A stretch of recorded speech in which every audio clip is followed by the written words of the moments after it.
Welcome to the International Trade Minute, quick-fire trade news, where time is trade. We are your go-to podcast for rapid and concise updates on trade and law, designed specifically for busy trade professionals. Sponsored by Rydell Law Firm and prepared by seasoned trade attorneys, our twice-weekly podcast packages your essential trade updates, all in the time it takes to enjoy your coffee break.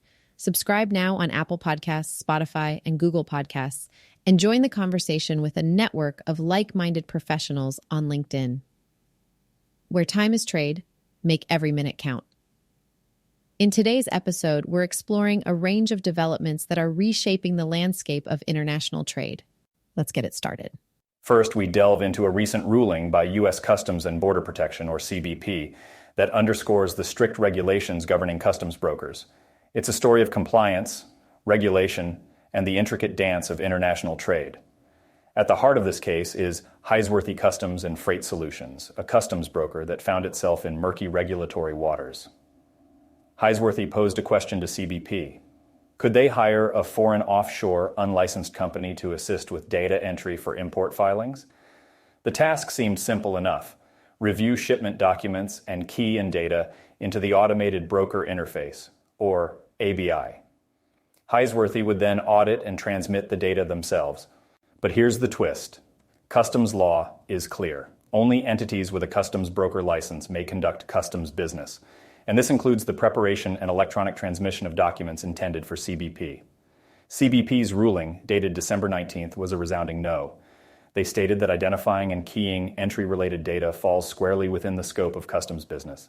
In other words, the unlicensed company's involvement, however indirect, constituted an impermissible act. This isn't the first time CBP has had to clarify this stance.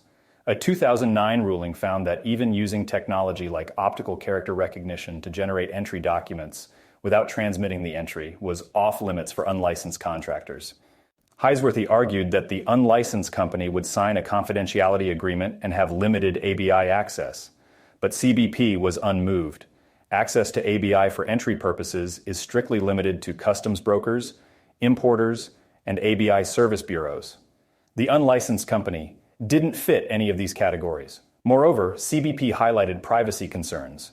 Allowing an unlicensed third party to use Highsworthy's account with its trove of client records would breach privacy obligations under CBP regulations. And the final nail in the coffin?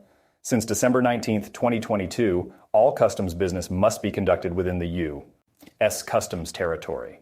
The use of foreign employees by the unlicensed company thus presented another regulatory hurdle.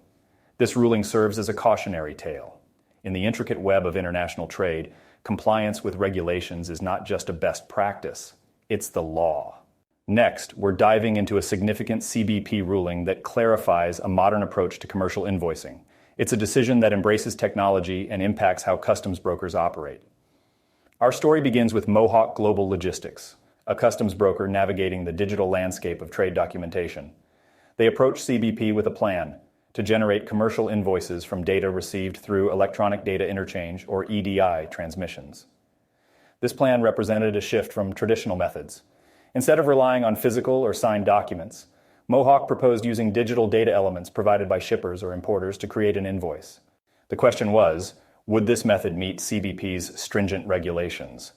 CBP's response, dated December 14th, brought clarity. They confirmed that an invoice generated from EDI data, despite being computer-generated and unsigned, would be considered an original under CBP's regulations. This ruling signifies a step towards digitalization in trade documentation, recognizing the evolving nature of international commerce. According to 19 CFR 141-81, a commercial invoice is mandatory for each shipment at entry summary filing. CBP highlighted that as long as the invoice includes all necessary information, including the name of a knowledgeable exporter employee, it meets the requirements, even without a physical signature.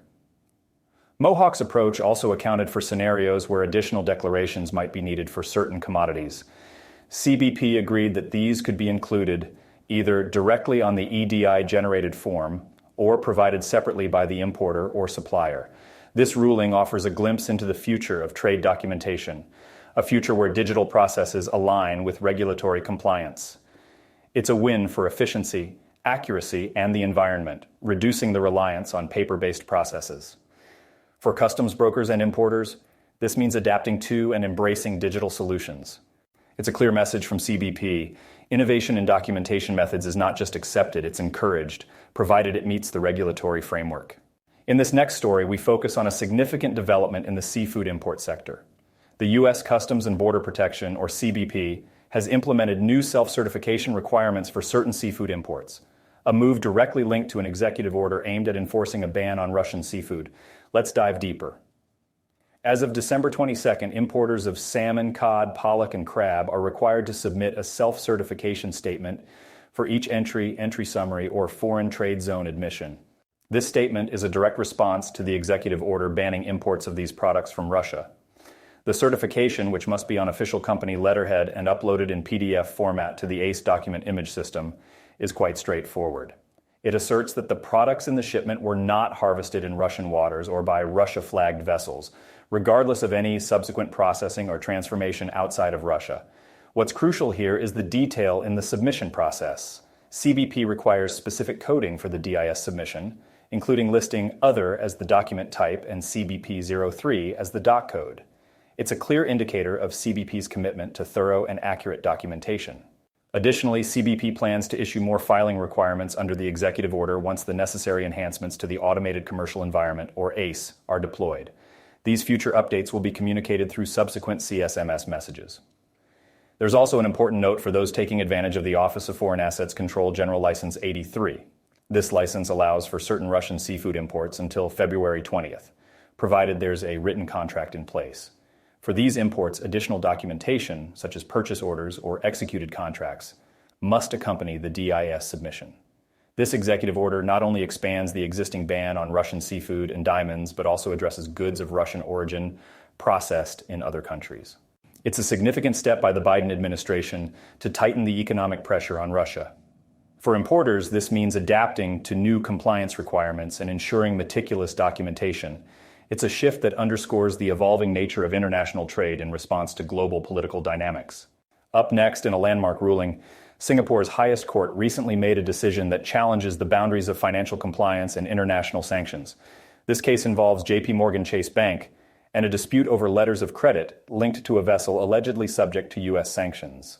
The heart of the matter lies in a transaction facilitated by Kuvera Resources Pte. Ltd., which was to receive payment under 2 letters of credit confirmed by Chase. However, Chase denied this payment, citing a sanctions clause linked to U.S. laws. They argued that the underlying transaction involved a vessel, initially named Lady Mona, and later reflagged as Omnia, that was on their internal sanctions list due to suspected Syrian connections. A lower court supported Chase's stance, but the story took a turn at the Court of Appeal. The higher court had to untangle a complex web, a vessel with changed identity, unclear beneficial ownership, and the stringent nature of documentary credits in international trade. The court acknowledged the red flags raised by Chase, but highlighted a crucial need for concrete evidence linking the Omnia to Syrian ownership in 2019. The ruling pointed out the inherent challenges when dealing with vessels registered under flags of convenience, where beneficial ownership information is often opaque. The court's deliberation touched upon a fundamental aspect of international finance, the irrevocable nature of documentary credit transactions. They questioned the compatibility of broad sanctions clauses with the certainty and predictability that letters of credit are supposed to provide. In a nuanced verdict, the court emphasized the need for a balance between contract autonomy and the commercial viability of documentary credit transactions. The key takeaway? Sanctions clauses are permissible, but they must be explicit enough to provide clear guidance on the rights and obligations of all parties involved. Ultimately, the court ruled in favor of Kuvera, deciding that the Omnia's inclusion on Chase's internal sanctions list, without concrete evidence of sanctionable ownership, was insufficient grounds to deny payment. This ruling not only highlights the complexity of sanctions compliance, but also underscores the importance of clarity and specificity in international trade agreements. This case is a reminder of the delicate balance that financial institutions must maintain between adhering to international sanctions and upholding the principles of international trade finance. It raises critical questions about the nature of documentary credits and the extent to which banks can condition their obligations on internal compliance policies. In today's last story, we're discussing a pivotal development from the Bureau of Industry and Security, or BIS. A leaked draft document suggests that BIS may soon introduce stringent new export rules for firearms, gun parts, and ammunition. This move follows a surprising 90-day suspension of new export licenses for these items, reflecting a shift in the agency's approach to firearm export controls. The draft rule aims to align these controls more closely with U.S. national security and foreign policy interests. Let's unpack the key aspects of these proposed changes. Firstly, BIS is considering requiring certain end users to submit passports or national identity cards. This step is seen as a measure to address diversion issues and support enforcement efforts in case of violations. Another significant proposal is the shortening of the validity period for certain licenses. Currently set at 4 years, the new rules may reduce this to just 1 year. This change is intended to allow BIS to more frequently assess and mitigate risks, especially in countries or end users of concern. The document also highlights the creation of new export control classification numbers, or ECCNs, specifically for certain firearms and parts.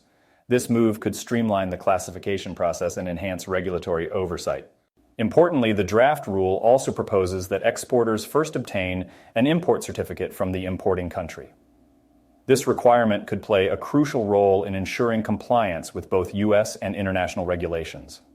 The National Shooting Sports Foundation, representing major gun industry companies, expressed concern, noting that they've had no discussion with BIS about this document. However, the authenticity of the document remains unchallenged. The draft rule also suggests the formation of a firearms licensing working group.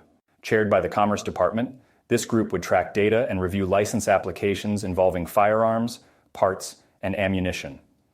BIS's review was reportedly conducted with urgency, reflecting a growing concern about the diversion of firearms to activities that promote regional instability or violate human rights.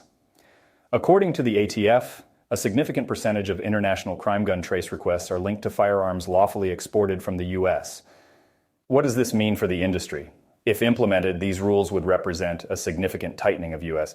export controls on firearms, demanding more rigorous compliance from exporters. It underscores the evolving landscape of international trade, where security concerns increasingly influence commercial practices. Thank you for joining us on International Trade Minute, your rapid source of trade updates for busy trade professionals, and we hope to have you back for our next episode. Don't forget to subscribe.